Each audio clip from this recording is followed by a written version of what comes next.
You're listening to Current Conversations, powered by Master Electricians Australia. Guys, trip the breaker. Welcome to Current Conversations, the podcast powered by MEA.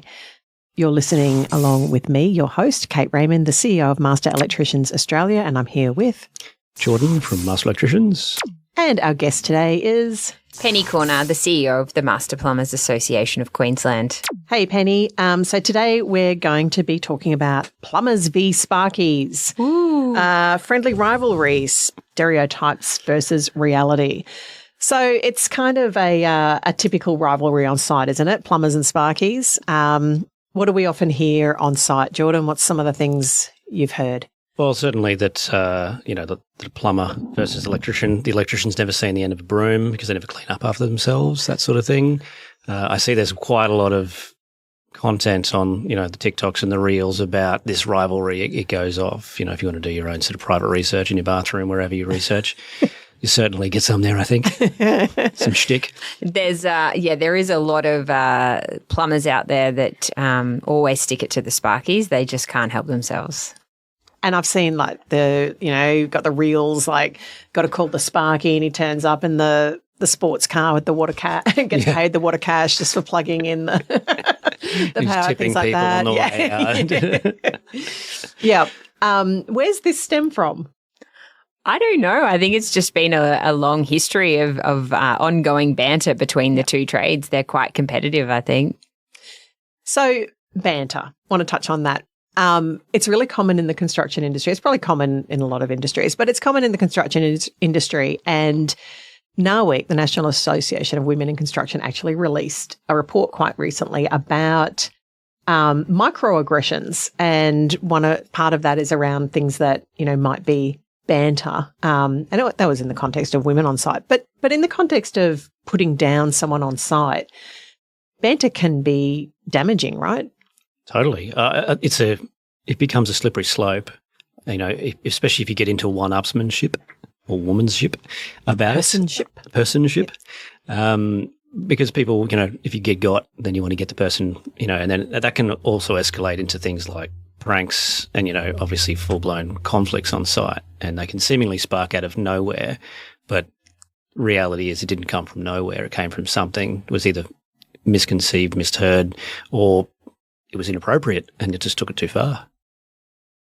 Do you think it can damage mental health and well-being if it goes on and on, Penny? Yeah, I think if it continues on and on, then, there needs to be called to task and for it to stop and not to continue because, there is a serious side of this as well. Yeah. And it's hard to know where that line is, right? Because a bit of banter is fun. It is kind of fun. And I think we had a golf day where we were talking about having, the Plumbers v Sparkies and an Ambrose, and that's fun. And that's fun. And the competition out there, that's what they like, right? Plumbers versus electricians playing golf or in a fun sort of circumstance.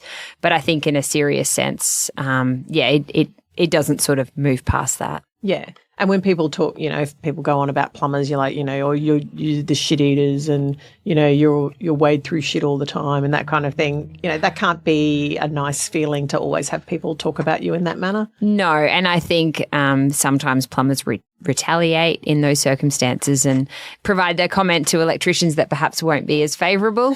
But in a serious note, we need to sort of stop that occurring and keep it down to maybe out on the golf course or a bit of rivalry in that aspect. But ultimately, both of our trades work together, right? Especially when we're building a new home or a new high-rise building, all of the trades are working together. Yeah, People exactly. will definitely complain if their lights don't work and if their taps don't work. I know, right? Exactly. Right? If there's a little bit of paint that maybe isn't so great, whatever, or some plastering that could have been better. But if the light doesn't go on and the toilet doesn't flush, that's an urgent problem. We're in a lot of trouble, right? Yeah. Yeah. And I mean, plumbers, when the shit hits the fan. Correct, because they're out protecting the health and safety of the community. Come on. Yeah, totally. Yeah. I think when you go overseas to a third world country and you have no access to clean water or sanitation facilities, you realise how lucky we are here in Australia for the work that our members do and your members do as well in their respective trade.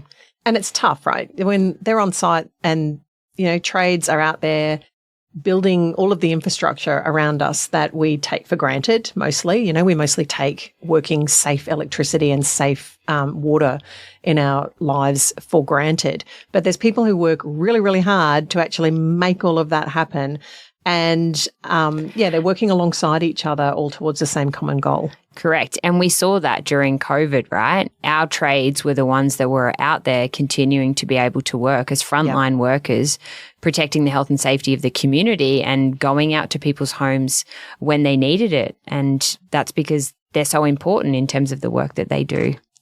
So some of the things where we actually work together as master plumbers and master electricians, maybe some of our members out there don't realise, but we actually do a lot of work together because our members have a lot in common. They're often small businesses. They're often subcontractors. So we do a lot of work in the space of security of payment, around, you know, making sure our members actually get paid when they do work, and lobbying and advocacy with governments, and working in committees and looking at, you know, how legislation is worded and what we can do to improve things. And that's just an ongoing piece that we work on together, and unfair contract terms similarly. Correct. And I think with you coming on board, Kate, and taking the role, it's just lifted to a new level in terms of the opportunities of working together in that advocacy space. As you said, a lot of our members are small business owners, and they're all facing very similar challenges. We are the two licensed trades out there doing the work that they need to do. And so we want to make sure that we've got a really strong voice when we go to government, that collectively the industry bodies, the trade contractors are out there pushing a similar message. So important. I know that we've been, Penny, and you and I, we've been hand in hand sometimes when it comes to government organisations and making sure that they, you know, look after and appropriately manage contractual changeovers and handovers when they may be insourcing and maybe outsourcing, if that's something they're thinking of doing. You've been particularly on that organisation. What's your timeline? What's your plan? What are we meeting next about? And that's, you know, I think that's critical to keep the members' interests at the forefront, even when it don't want to get swallowed up by other issues that might be in the mix. Correct. Yeah, Jordan, we've worked very closely through some of the journeys that our members are experiencing, and trying to advocate and work with government or other organisations to support them the best that we can. That's why we're here, right? Yeah, absolutely. And one of the big things that we're working on at the moment is the skills shortage.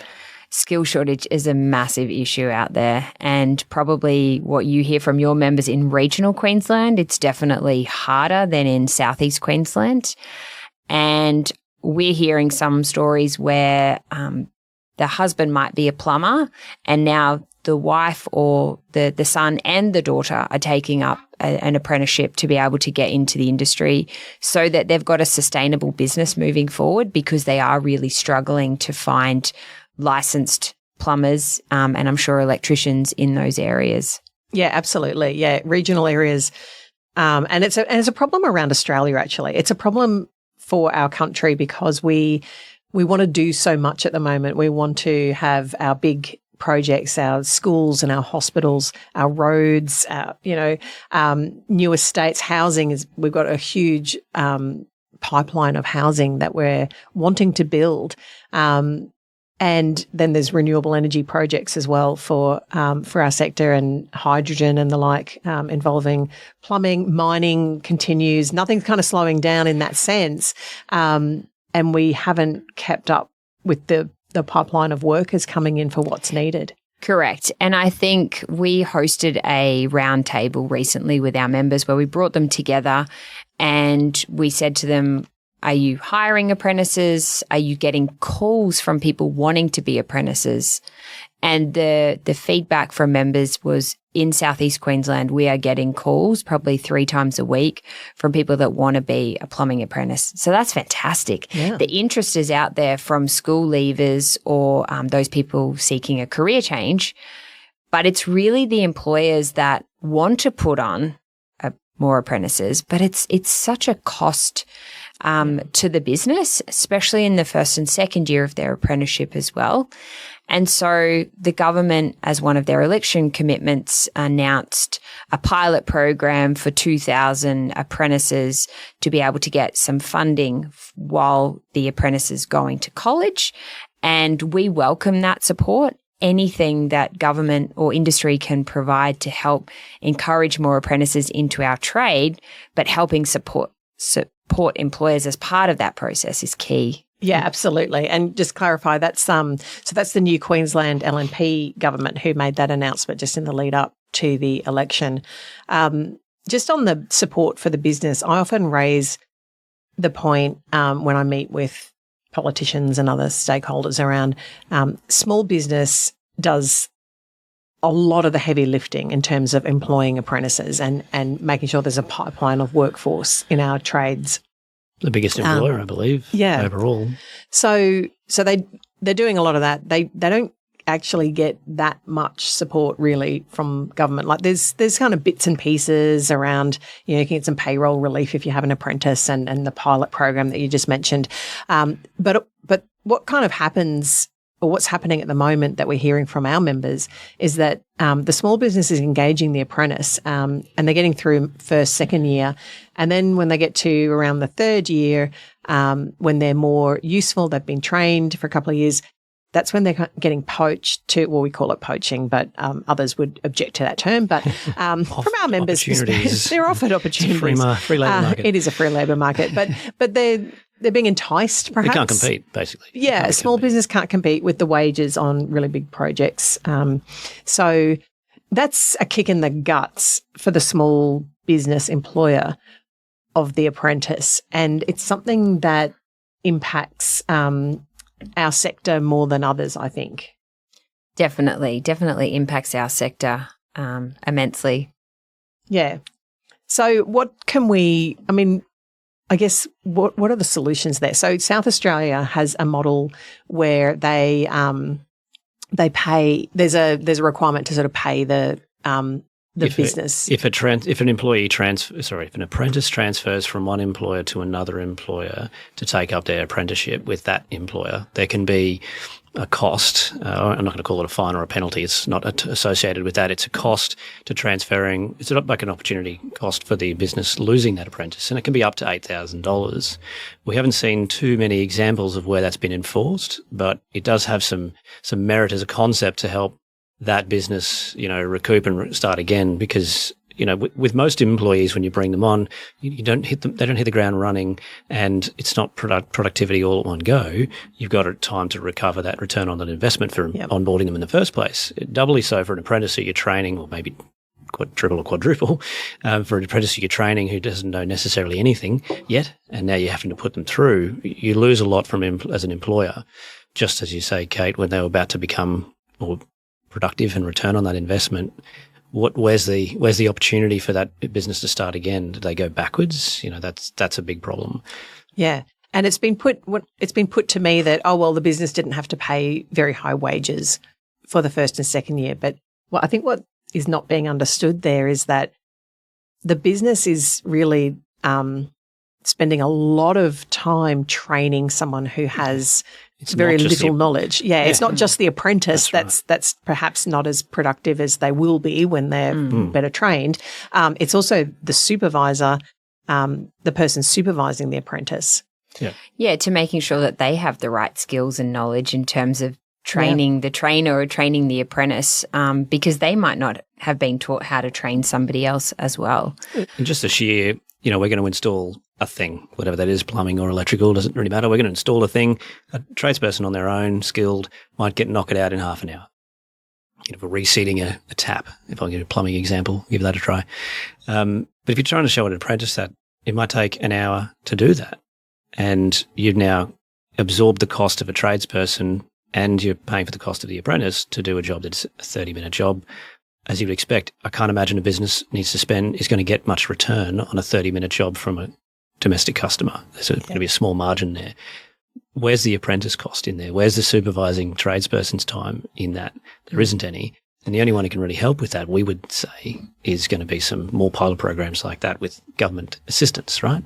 Correct. Yeah. And that's what our members are advocating for. They really want to be able to see more of that financial support from government to be able to help them put on more, because we're ultimately going to need a lot more with the pipeline of work coming through in Australia, but obviously in Queensland here in the lead up to the Olympics. Yeah. And I think for certainly our members, and I think your members too, Penny, that they're really passionate about training the next generation coming through. They really love having people interested in their profession and in their trade, in their in their business, in what they do. And they love to, teach people and see young people operating in a safe environment. And they want to grow the industry. They want to keep the industry alive. They have pride in the industry. They have pride in the industry, but also they pride themselves where they say, I've trained 10 apprentices over the last 10 years or 20 years or whatever. They feel that they've actively contributed to our industry and to the benefit of the community, right? Absolutely. Yeah, and I think sometimes that maybe gets lost in translation when we talk with some of the policymakers. They don't quite understand that aspect of it, that it's... And the impact to small business. So we have a charge out rate guide where we never tell members how to charge, but we give them some guidance on overheads of what they need to be aware of, and really making sure that they're factoring in those costs associated with having an apprentice into their charge out rates as well. So some other things that are common between us, I think, is part of the reason that our industry can be quite adversarial is the form of contracting and form of procurement that we see. And we see a lot of, lump sum fixed price contracts. You get handed the term, the subcontractor just gets handed the terms of contract, and it's a competition a race to the bottom to see who can offer the lowest price for those terms, and on a take it or leave it basis, just offer me your lowest price, sharpen your pencil. Correct. Or they're giving them a contract that is full of unfair and unjust clauses that the business is making a decision about the level of risk. Do they want to take on this risk in this project, or should they give it a miss and let somebody else have a go? Yeah, looking at you, liquidated damages clauses, basically. Correct. Massive problem. Correct. And so how do we get these contracts or these unfair terms out of these contracts so it's a standard practice, so that we're not expecting small businesses to sign up to this inappropriate and unjust clauses? And I hear a lot when people go, well, they just shouldn't tender for it. Don't sign the contract. Don't sign the contract, yeah. But so the choice then becomes go out of business, really, close your business, or accept that contract because you've got staff that you need to pay them next week. Yeah. And you can't be in the hole for 180 grand worth of suppliers, whatever those look like, while you wait to get the job done in a certain, how long can you hold that line of credit for? One butterfly snaps its wings in the wrong direction and all of a sudden 25-year-old family business goes over. That's not a good outcome. So if there was more regulation to determine or to remove these unfair clauses, it would be a better building industry for all of us, right? Yeah, and it's a really complex area, and regulation in the construction sector is incredibly complex. Sure is. There's so many different pieces of legislation and different departments that touch on building, ranging from, we've got a bill, in Queensland, let's just take Queensland because Penny, your master plumber is Queensland. So we've got building industry fairness. So that's around security of payment largely. It's also got a bit of subbies charges and other things in it. We've got the QBCC Act, which is the regulator, but it's also got a whole heap of things around, maximum timeframes for payments and maximum retention amounts and things like that, which is, they're all good protections. But it's getting complex now. And that piece of legislation is huge. The regulations that sit under it are pretty meaty at is best. Then we have work health safety.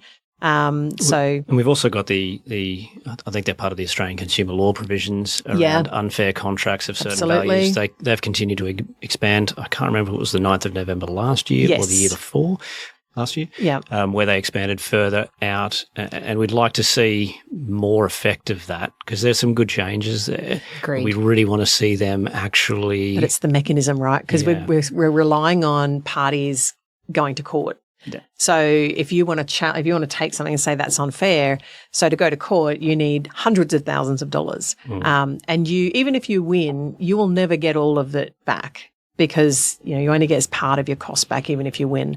So what a huge gamble to expect a small business to take to challenge a piece of legislation when, yeah, I mean, the ACCC can go and can actually take a matter themselves. And I don't think, as far as I'm aware, that hasn't happened. And I would love, so my Christmas wish is that the ACCC will take a case to say that if you're handed a standard form contract, so it doesn't have to be an Australian standard, but if it's a standard contract and there are changes in that contract that are not identified, so they're not track changes, they're not a departures schedule or something, then those changes should be unenforceable.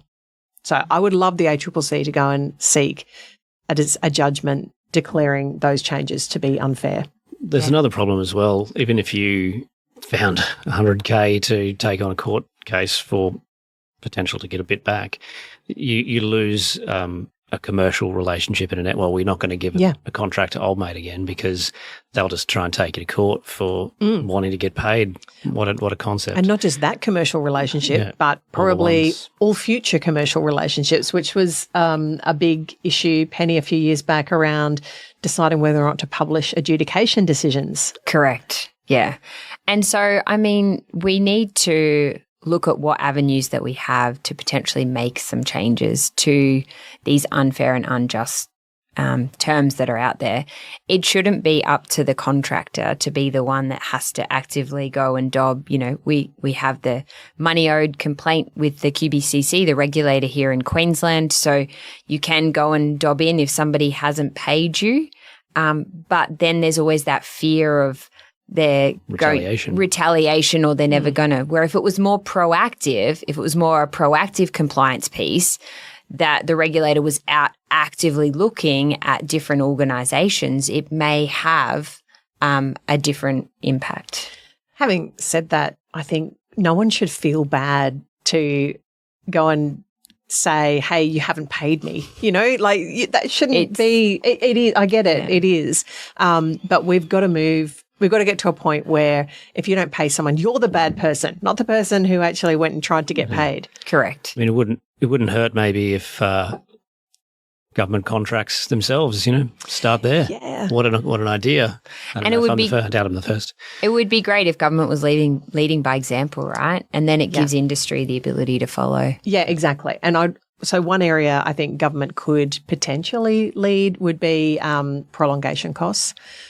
So quite often where there's a delay outside the control of the contractor, in government contracts, quite often they'll get time but not cost, and then that contractor will, when they look at their subcontracts, they may give time or they may not give time, but they won't give costs to a subcontractor because they're not recovering those costs. And so we get this situation where all of the parties on a construction site can be delayed and on site for weeks longer than they wanted to be due to events outside their control. So it could be, depending on the contract as to what that might be, but it could be industrial or it could be weather or those sorts of things. And not all of those parties are going to be able to recover their costs for being on site. And I think clients forget that every day you're on site or every day you're kind of tied to a project, it's costing your business. So you've got on-sites, but you've also kind of got your lost opportunity of being, redirecting the labour elsewhere and all of those things. So every day is a cost. And I think government should lead the way and actually compensate. And especially around bank guarantees as well for our larger major contractors that are having to sign or provide bank guarantees for these massive projects with no expiry dates. And they're just blowing out month on month, year on year in some instances. And it's just such a cost to them within the business. Of not getting them back. Correct. Yeah. Yeah. I think one of the examples is also, when a site stops due to something like a safety issue, we might lose a site or a weather issue, frankly. We get a bit of storms in Queensland sometimes. You can't work for a week, maybe because of a safety, waiting for something to happen. That employer might just have his employees sitting around waiting, holding themselves in readiness. Mm-hmm. They're entitled to be paid. Yeah. The employer needs some funds to be able to do that. Again, he can't absorb 150 employees on a large project just waiting around for a safety incident to be resolved. Yeah. how are they going to pay that? Yeah. And how do they factor it into their tenders in terms of the potential loss of work on sites as well? It's a massive issue. Especially when it was a race to the bottom, right? Exactly. To get it in the first place. Quite often, you're not just tendering your lowest price or your best price, but quite often a head contractor will come back to two subcontractors and say, okay, you're in the top two. Now give me your best price. Sharpen that pencil and really give me that best price. So that's eating away. What we kind of forget is that for a business owner, they might have no wages from that job then, because if something happens and there's no margin, then they might not be able to pay themselves. And so we always want to protect wages. It's really important that people are paid. They rely on their wages to pay for their mortgage, to pay petrol or, electricity bills, to pay for children at school and all those sorts of things, food on the table. So business owners need to be paid for work done because that's their wages. And I guess that's correct. That's where that's why we advocate so strongly and so passionately for our industry. Yeah, and it's not just our major contractors as well. It's looking at smaller businesses and what avenues do they have in terms of claiming back unpaid funds to them. What can we do to support them? Because we know the QCAT system is quite long-winded. Really long. So what are the other avenues to be able to explore assisting them through that process? And insolvency. So we've been talking lately about insolvencies in the sector. And there's been an increase there. It's a significant. It's always kind of been a significant portion of the construction industry that has been subject to insolvency. And some of those are, really small businesses without subcontractors, but some of them certainly do have subcontractors. And when they go into insolvency, the subcontractor is an unsecured creditor by and large, and has a flow-on effect, right? Yeah, massive. So some subcontractors have been paid sort of ahead of time, and so 5 years later they get a letter from some administrator going, "Hey, by the way, you were paid ahead of the plumber in this scenario. You need to give us back that 80 grand. Can you just do that? That'd be great." And then the business is going, "No, of course I can't do that." And what project? Maybe they don't remember. Yeah, they exactly. Because it got paid out of order. The concept of preference payments to a subcontractor who's done work. Yeah. It's kind of like saying to the employees, Janet, you were paid before Frank, so could you just pay us back your wages? You'd both worked totally, but Frank should have been paid, not you. Or you go to a grocery store and you put your things through the checkout. You got to do it in a specific order because you get paid for them in the right order. You can't put the milk You've first. You've been to Aldi then. Yeah, you can't put the milk first. You got to put the bread first. Are you insane? No, I'm just trying to pay for my staff. And who puts the bread first? Yeah. Come on, Jordan. That's got to go last. With the eggs, obviously. You forget about it because you leave it on the edge there and it just goes. Always, and then you're like, I forget left. While we're talking about food on the table, one of the biggest issues our members talk about is unlicensed people doing plumbing work, and you're probably the same in the electrical space as well. It's a big issue out there. And our members feel quite passionate about it, and they really like to see more education, awareness out to the consumers about the risks of using unlicensed people to do work at their property. If something does go wrong, they could potentially, obviously it could be fatal in the electrical space.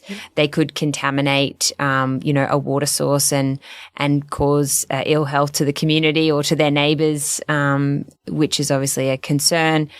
But also they could flood their own property. It may not be covered under insurance. There's so many other avenues in that space where we really need to be looking for more support to get the message out there to use licensed people. A strong cop on the beat is always good, right?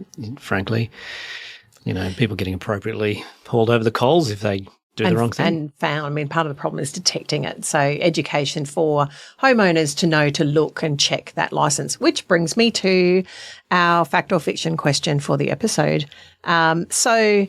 Fact or fiction, as long as the business has a license, whether it's electrical or plumbing, as long as the business has a license, it's okay if the workers don't. If they're doing electrical and plumbing work, that's okay as long as they work for someone who has a contractor's license. Fact or fiction? Fiction. Absolutely. And there's no black and white on this one, really. No, they all need to be licensed. So these, plumbing and electrical, for those unfamiliar, are trades that need an occupational license. So every once they're through their apprenticeship, so once you're a qualified plumber, qualified electrician, you need to have a license as a worker, as well as the business needing to have a license as a contractor. Probably the one that ends up being a bit of a furphy or myth in that is that if I'm a subcontractor and I hold a worker's license as an electrician, can't I just subcontract to you, the electrical contractor, under your subcontracting license? No, you cannot. You are also a worker and you are a business, so you also need to hold a contractor's license. Yeah, good. So that's one that people seem to think that they can just cross over there. You can be an employee, sure. But if you're a subcontractor of another electrical contractor, you need to have your own electrical contracting license. Yeah. You need to have two. And I suppose for apprentices as well, they don't have a license, not in Queensland anyway, but obviously they need to be indentured as an apprentice and be engaged by an employer to be able to undertake their qualification. Have that training contract. If you don't have a training contract, they can't do plumbing work or electrical work, and you can't pay them as an apprentice either, just quietly. Yes, good point. They are not an apprentice if they don't have a training contract. You have to pay them. They are just a person. More. And you've got to pay them more. A labourer. Yeah, they might be a labourer, and the labourer rates are a hell of a lot more than the junior apprentice rates. And the labourer can't do any licensed work either. Yep. So in summary, what have we learnt today? Jordan, what's your takeaway? Thinking. Oh, look, yeah. Contracts are so many different types, and it's a Rubik's Cube that continually shifts as well. But, I think the takeaway is that government can lead the way with contracts and what's expected. They do it for things like BPIC, about what conditions are expected from employment perspective. Wouldn't it be appropriate that a government also says, we think this is the appropriate way of doing business, and so here's a contract that we think is an appropriate business contract, not one that unfavourably favours us. 100%. Yeah, I would agree. And also probably just the government looking at more support for employers with apprentices as well. I think that's a key thing that we really need to be focused on. And just the opportunities of us working together and that messaging out to either consumers around using licensed people or also to government in terms of advocating together.